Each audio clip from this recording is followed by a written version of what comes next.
The Stelara drifted. Not quickly, not slowly, just steadily, like a feather caught in an endless exhale of the cosmos. Her engines purred at a perfect B-flat, a note sailors once hummed to quiet storms, now sung by turbines the size of cathedrals. Inside the observation blister, you floated, bare feet brushing warm brass rails, silk nightshirt billowing like a moonlit sail.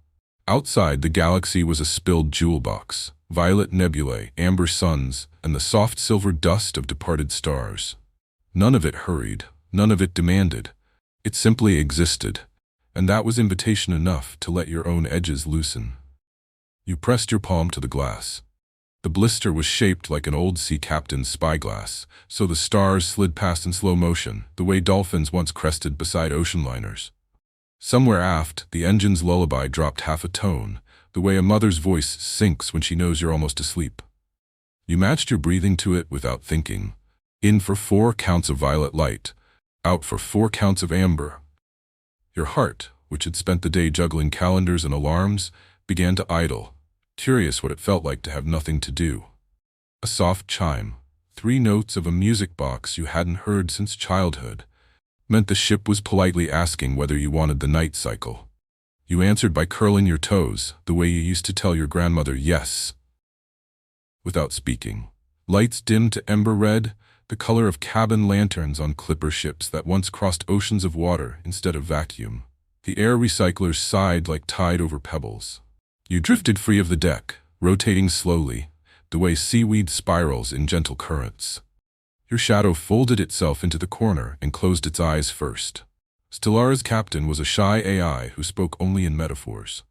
Tonight, she whispered through the vents, "Moonless water ahead? I've asked the engines to knit you a blanket of their humming."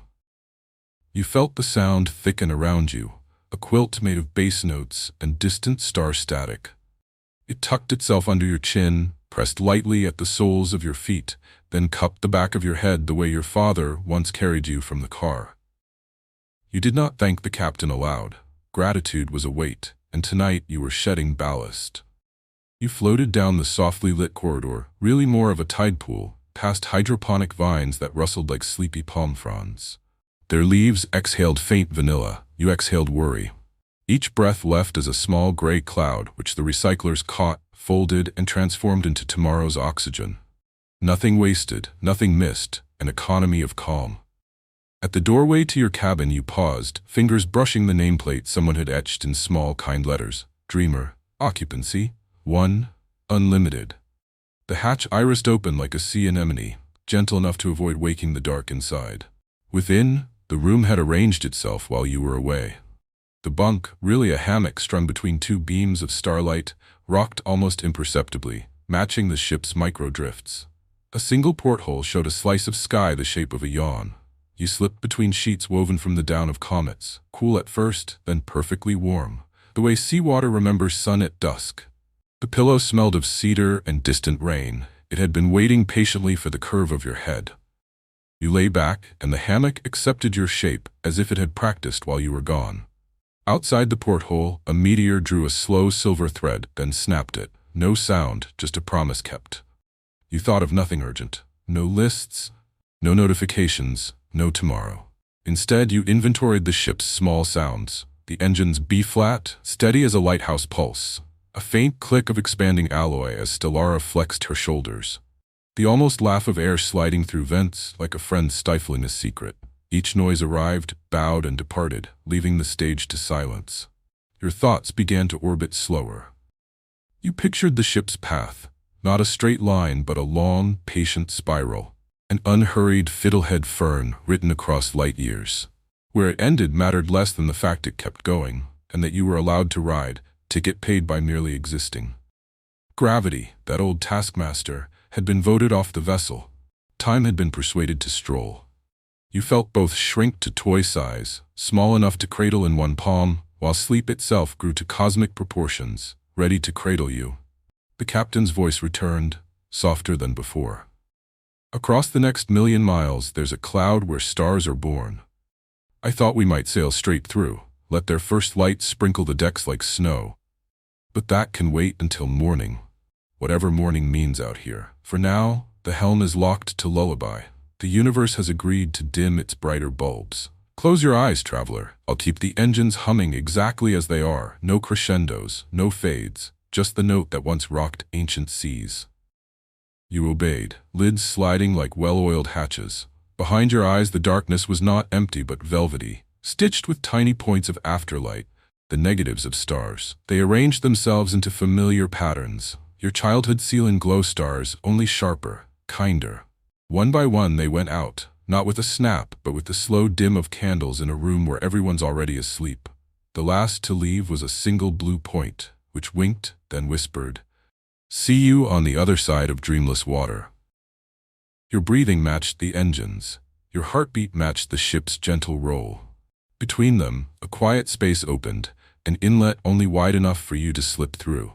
You felt yourself lean forward, not falling but launching, the way one trusts a tide to carry. Sound softened to cotton, then to nothing. The hammock became a cloud, the cloud became a sigh, the sigh became the color behind your eyelids, and the color became La La Land, that hushed continent where clocks are banned, and every citizen is a former worry. Somewhere, far forward in the navigation array, Stelara noted your departure with satisfaction. She adjusted her thrusters a micron to starboard, ensuring the blanket of engine song stayed perfectly taut around you. Then she returned to her favorite occupation, drifting, dreaming alongside her single passenger, both of them floating on an ocean that needed no shore, lulled by a lullaby that needed no end. And so the great ship sailed on, past Ruby Nebula, past sleeping galaxies, past every tomorrow that ever threatened to arrive too soon, carrying you gently, gently into the hush between heartbeats, into the quiet that keeps the lights of the universe burning low enough for rest. Good night, dreamer. The engines will hum, the stars will stand watch, and when you're ready, Stelara will still be here, patiently drifting, ready to carry you a little farther into the soft, star-paved dark. You are not yet fully asleep. That's all right. Even galaxies take their time. Stelara senses the small flutter behind your ribs and eases her thrusters another degree, the way a mother steadies the cradle with one toe. The B-flat lowers a semitone, becoming an A-sharp, barely a change, yet it loosens something in the jaw, in the hands, in the corners where thoughts still cling like damp sand. Inside the cabin, the dark is now so complete it has texture. Velvet stitched with sable, warm as a rabbit's burrow. Your hammock rocks a fraction slower, matching a new rhythm the captain calls the breathing of the deep. She offers no explanation, she simply lets the ship demonstrate. Down the corridor, hydroponic leaves fold for the night, each pair of fronds clasping like polite hands in prayer.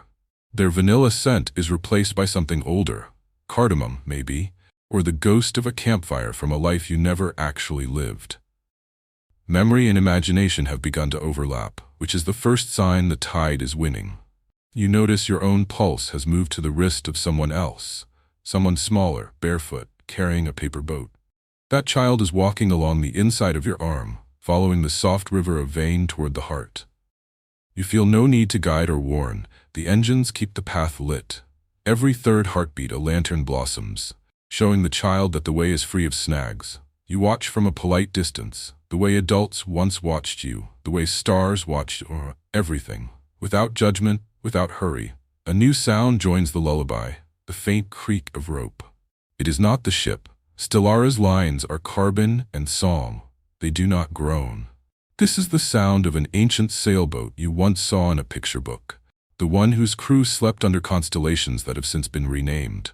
The rope is only memory, but it ties itself into a larger net, lowering gently across your shoulders, distributing weight you didn't know you carried. Tomorrow's emails, yesterday's awkward sentence, the unanswered message that has been camping behind your eyes. Each worry is wrapped in sisal, then dipped in starlight, then tucked into a tiny cork float. One by one they drift upward, bumping the ceiling, slipping through the porthole, joining the meteor trails where they will burn into harmless glitter. The captain senses the exodus and offers a second lullaby, this one purely instrumental. She samples the engine's hum, loops it, stretches it until it becomes a chord no human ear has heard before. Part wail, part lull, part vacuum breathing. She plays it backward, forward, then lets it settle into a slow arpeggio that rocks the hammock in 7/8 time, just irregular enough to prevent any remaining thought from marching in step. Your mind, ever the soldier, finally drops its rifle, sits on the deck, decides the war can wait until some other lifetime. Now the dark grows spacious. It opens into a cavern so large your body becomes a single lantern swinging from the beam of your own sternum. The cavern is filled with gentle industry. Otters of starlight weave between your ribs, carrying pebbles of silence. Soft owls made of night itself perch on the collarbone, preening wings that make no sound. None are interested in you. You are simply terrain, a quiet shoreline where they may rest. You feel their small feet, their tiny claws, the brush of down against the inside of your skin, sensations translated into temperature and slow pulse, nothing more. You are a habitat now, and habitats do not need to strive. They only need to be. Time, that old taskmaster, has been escorted off the premises. In its place stands a kindly janitor named Meanwhile, who sweeps the same corner endlessly, humming a tune with no beginning or end. Every so often he looks in on you, nods, and returns to his task. You try to thank him, but language has melted. Words drip off the tongue like warm honey, pooling somewhere below the ears where they harden into amber. Future archaeologists may find them, decipher the shape of tonight's rest, place it in a museum labeled Almost Dream. That is tomorrow's problem. Tonight the honey continues to drip, sealing thought after thought in soft gold. The hammock now feels less like fabric and more like the palm of a giant hand, warm, cupped, slightly calloused from centuries of goodwill. You are not lying in it. You are being carried, the way a sea turtle carries a single pearl across an ocean that has forgotten its own name. Each paddle of the turtle's flipper matches the A-sharp, creating a double rhythm that steadies even the most stubborn eyelid. You feel the shell rise and fall, a slow elevator with no floors selected. Somewhere on the horizon, a moon made entirely of lullabies lifts off the water, shedding silver scales that dissolve into additional quiet. You become aware of a gentle pressure at the crown of your head, soft as a moth landing. It is the night itself, leaning down to kiss you in the spot where babies once kissed the world goodbye before sleep. The kiss travels inward, a cool ripple slipping between hemispheres, switching off unused bulbs, the one that rehearses tomorrow's conversation, the one that replays an awkward moment from 2012, the one that keeps a small light burning for fear you might not wake up on time. One by one they dim, until only a single pilot light remains, blue, steady, unnecessary for dreaming but comforting nonetheless. The captain, ever discreet, dims even that. She does not switch it off, she simply suggests it might enjoy a vacation. The light hesitates, then flutters like a candle in a doorway, steps out, and is gone. Now there is only the turtle, the hand, the cord, the breathing. You are not asleep, but you are adjacent. Like a neighbor who has borrowed sugar and decided to stay for tea, knowing the front door is unlocked and always will be. Outside the porthole, the universe performs its late-night set. A comet unzips a velvet sky, then politely sews it shut. Two distant galaxies perform a slow waltz, their arms brushing with the sound of silk on silk. A newborn star tests its first syllable of light, finds it too loud, and whispers instead. None of it demands applause. It is happy to be background, happy to be the mural painted just outside your eyelids where the paint never dries. You are the only audience, and you are almost ready to close the curtain. The engines, sensing the moment, ease back another semitone, arriving at a note that is less sound and more doorway. It is the frequency of mothers rising at 3 a.m. to check a crib, of tide turning before anyone notices, of a single snowflake landing on a mitten and choosing not to melt just yet. It is the note that holds the world together when no one is looking. You feel it settle along the spine like a scarf woven by someone who loves you unconditionally. Maybe future you, maybe past you, maybe the stars themselves. You do not need to say thank you. The note accepts silence as payment in full. And so the final minute arrives, not announced, simply allowed. The turtle pauses, the hand closes gently, the janitor leans on his broom, even the dark itself takes a breath, making room. You teeter on the edge, no longer certain where skin ends and space begins, no longer needing certainty. The last thing you feel is a small smile, yours but also the ship's, also the universe's, acknowledging the simple miracle of rest requested and rest provided. You slip through the doorway, the note has opened, not falling, not rising, simply continuing. The way a song continues even after the singer has gone to bed. The way the sea continues under stars who have already closed their eyes. Stelara sails on, carrying her single dreaming passenger through the hush between heartbeats, into the country where clocks are illegal and every citizen is a former worry. The engines hum. The dark keeps its promise. And if you need another 10 minutes, another hour, another universe, she will be here. Patiently rocking, ready to extend the voyage until every last eyelash has agreed to land. Good night, neighbor. The sugar's returned, the door is locked from the inside only, and the tea has gone cold in the most delicious way. May the turtle surface gently, may the hand open only into more quiet, may the note hold until morning, whatever morning means out here. Until then, drift easy. The ship has infinite lanes, and none of them are in a hurry.